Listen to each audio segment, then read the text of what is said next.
নমস্কার, aegis blog থেকে আমি জলি। সবাইকে আমার চ্যানেলে স্বাগত জানিয়ে আমার এই রোড ট্রিপের আবার আরেকটা নতুন পর্ব নিয়ে আপনাদের কাছে চলে এলাম। কামাখ্যা মন্দিরে পুজো দেওয়ার পরে আমরা চললাম মেঘালয়ের পথে।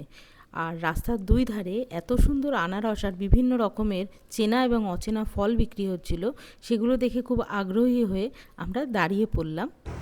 এখান থেকে আনারস ওরা কেটে দিচ্ছে, আর সেই আনারস এখন আমি খেয়েছি। এত মিষ্টি, এত সুস্বাদু।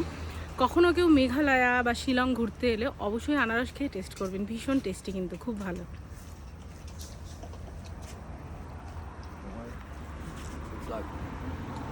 মা দেখো, দুর্দান্ত খেতে।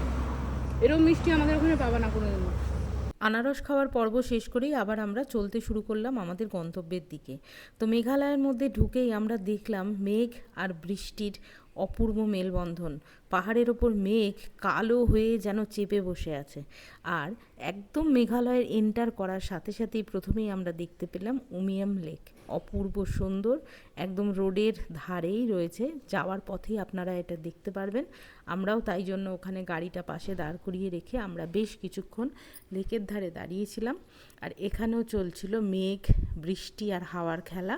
আর এত বড় লেকটা, ওখানকার লোকাল লোকরা এটাকে বড়াপানিও বলে থাকে। আর চারিদিকে বিভিন্ন মানুষ হুইল নিয়ে মাছ ধরছিল। তো আমরা ওই ব্রিজের উপর দাঁড়িয়ে উমিয়াম লেকটাকে বেশ অনেকক্ষণ ধরে দেখলাম।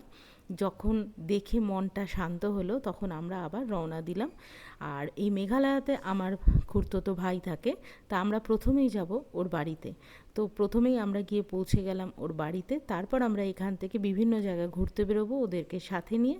তো ব্লগগুলো দেখতে থাকবেন, সঙ্গে থাকবেন, আর ভালো লাগলে অবশ্যই চ্যানেলটাকে সাবস্ক্রাইব করে দেবেন। তো দেখা হবে এরপরে নেক্সট এপিসোডগুলোতে।